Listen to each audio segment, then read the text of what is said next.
สิดเบ็ดบ่มีเหยื่อสิดได้เดี๋ยวไหนเฮ้ยนี่สิดเบ็ดบ่ฮอด3 นาที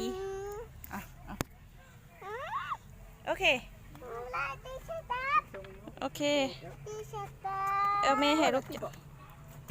ฮะเฮือนข่อยเฮือนอีเอ้ยนำเจ้าเดี๋ยวบ่เอาอ่ะเดี๋ยวตีได้ละตีสิลองเอาลงอีกเลยเอาไม่ตุ้ยเอาโซบ่มีเหยื่อเลยเอาลงไปสิดเบ็ดบ่มีเหยื่อได้ของร้านดึงอยู่มันก็สิเอายังมากินเนาะที่เขาบ่ดึงก็ได้กูพอบัดมาคนเดียวไว้ว้าย เจ๊เกลือปลามึงได้จักโตละ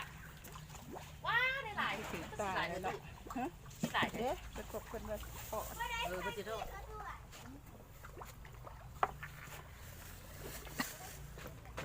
เจ๊เกลือปลาช่วยแม่ตายตุจริงเนาะปานกาปันนี้อันกาตะกี้ตีโตขอบใจ โอ้ยป่าปฏิบัติสุดแล้วถามเอาแล้วเราไม่กินที่บอกเราบ่มากินขอบใจน้ำเดือดเอาตลอด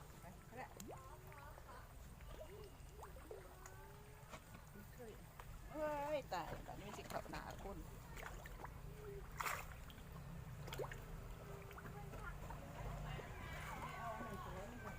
เอาหัวอาหารมาให้ด้วยเอาเบิ้งไม่ทำสิเขาตาเจ๊ห้ำสิเข้าตาลูกบ่เฮ็ดไว้พอแล้วไปใส่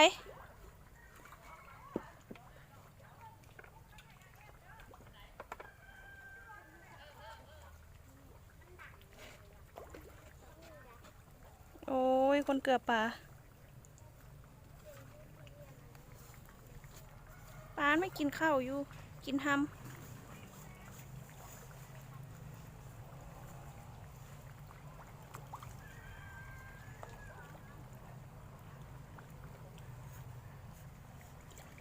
ได้บ่เจ๊ป่านะ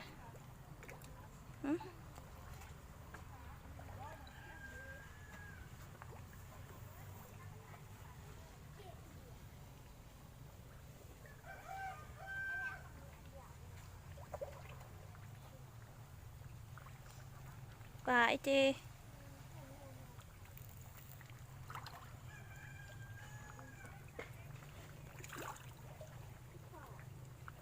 เกลือเลยลูก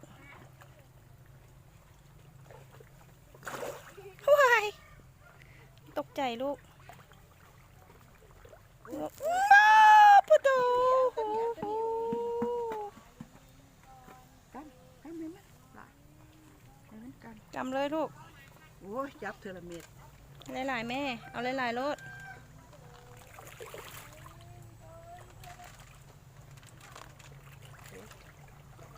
ทำพ่อ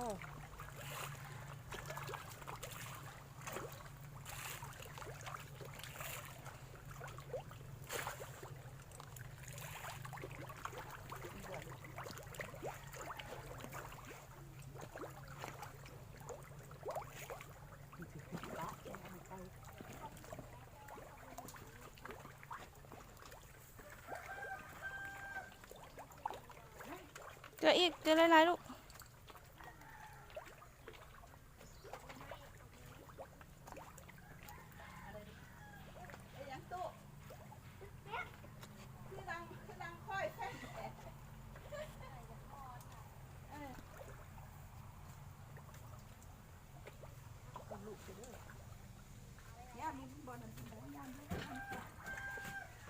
โอเค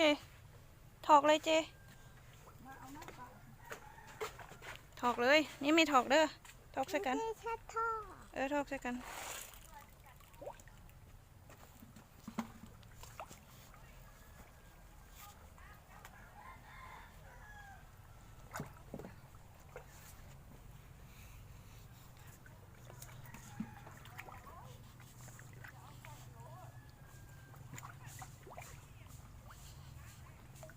ได้ยิงอะไรมันได้ชาตุก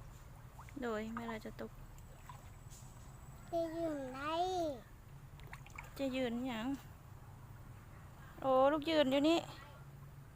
สูงแท้ไป let's go มันอิ่มแล้ว